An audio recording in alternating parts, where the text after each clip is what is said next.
Now, every Tuesday we head to the United States to find out what's happening in Washington, where Lara Spirit is our woman cartwheeling through the corridors of power. Hello, Lara.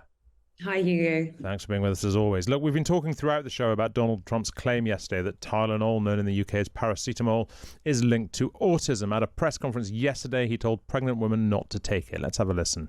All of these great doctors behind me were there. I told them this is what we have to find out. Because when you go from 20,000 to 10,000 and then you go to 12, you know there's something artificial. They're taking something. And by the way, I think I can say that there are certain groups of people that don't take vaccines and don't take any pills that have no autism. Does that tell you something? Lara, this seems to come straight from the influence of RFK Jr., Robert F. Kennedy, the health secretary. And so far, it does seem a bit like Donald Trump's kind of kept him in his box. Why has he let him out? Yeah, I think painting this as something that RF Kennedy Jr. is interested in, but that Trump has sort of taken the script of and is reading out the words, is a distortion, really, of the views of Trump, who actually clearly is personally very interested in this. He was so interested in this that he segued at the memorial for Charlie Kirk into talking about the announcement that was coming. He said that on Sunday, and then yesterday, as you heard from him, he clearly himself was personally interested, and Caroline Leavitt, the White House press secretary, had said so in her address to reporters earlier on in the day, that she didn't want to scoop the president because he was very much looking forward to making this announcement himself. So clearly, while it is hugely influenced by RFK Jr. and the so-called Maha gang, it is something that President Trump is now very interested in himself too. Do you think, is this just the tip of the iceberg? Are we going to get a stream more of kind of wacky health policies?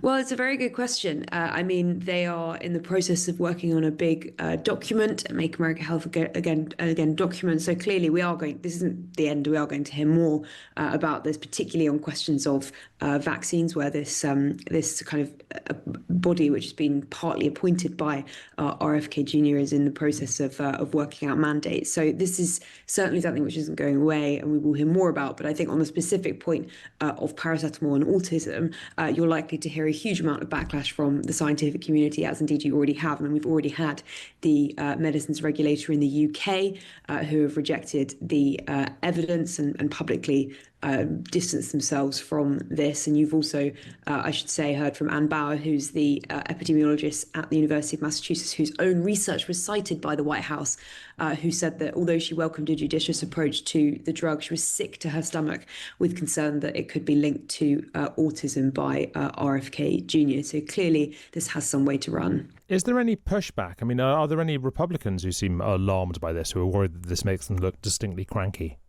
Yeah, it's a very good point. We have had RFK Jr. up in front of committee on the Hill, where he was challenged by Republicans, some of whom are privately and indeed publicly concerned about the wider agenda. Senator Bill Cassidy, who's Republican, a doctor, was clearly unimpressed by this particular announcement. So yes, they are comfortable, some of them criticizing the administration on this point, and it would be interesting to see if more do in the coming days. Also, Lara, Donald Trump, he's signed an executive order declaring the anti-fascist group Antifa a terrorist organization.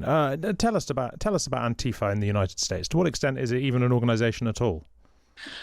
Yeah, so I think this is the big question, is what the impact and effect of actually designating Antifa a domestic terrorist organization will actually do, because there is no domestic terrorism law in the US at the moment, and the group also lacks any clear leadership, or membership, or funding structure by which it would be possible to go after them. And so legal experts have said that actually, to the extent that there are already powers to go after some groups like this, it's not necessarily clear what the separate designation of them as a domestic terrorism organization will actually do in effect. And look, Donald Trump's side of politics, the MAGA lot, they're meant to be freedom-loving, free speech-loving. Are any of them worried that this is not free speech-loving, that this is in fact the absolute opposite?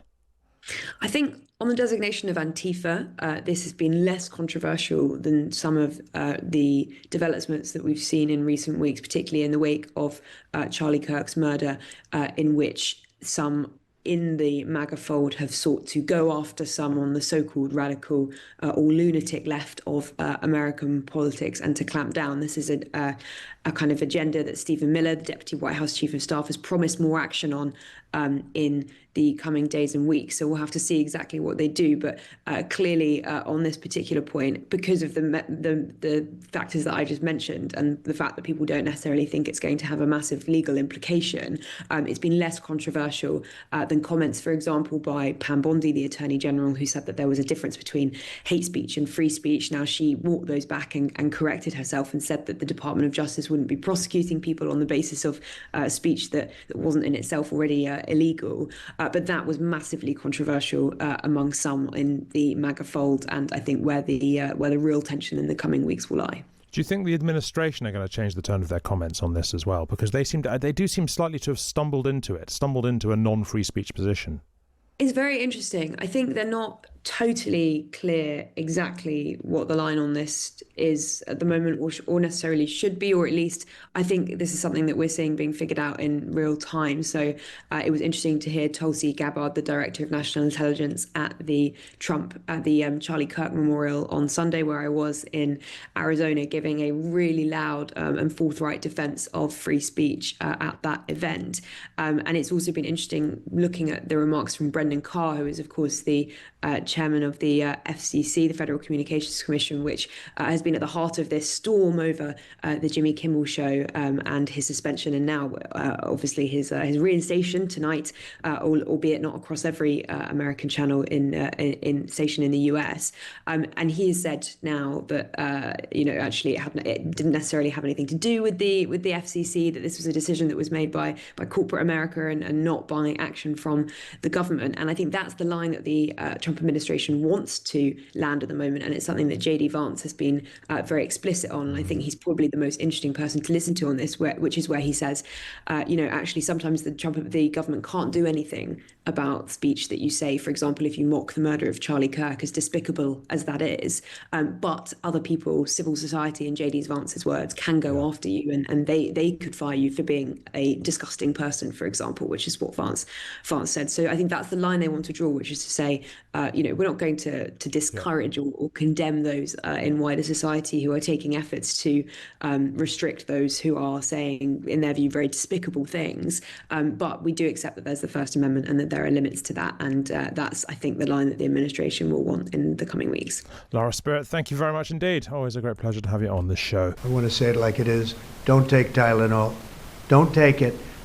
If you just can't, it's fight like hell not to take it. There may be a point where you have to, and that you have to work out with yourself. So don't take Tylenol. Other things that we recommend, or certainly I do anyway, is, and it's so important to me to see the doctor 4 times or 5 times for a vaccine. Don't let them pump your baby up with the largest pile of stuff you've ever seen in your life, going into the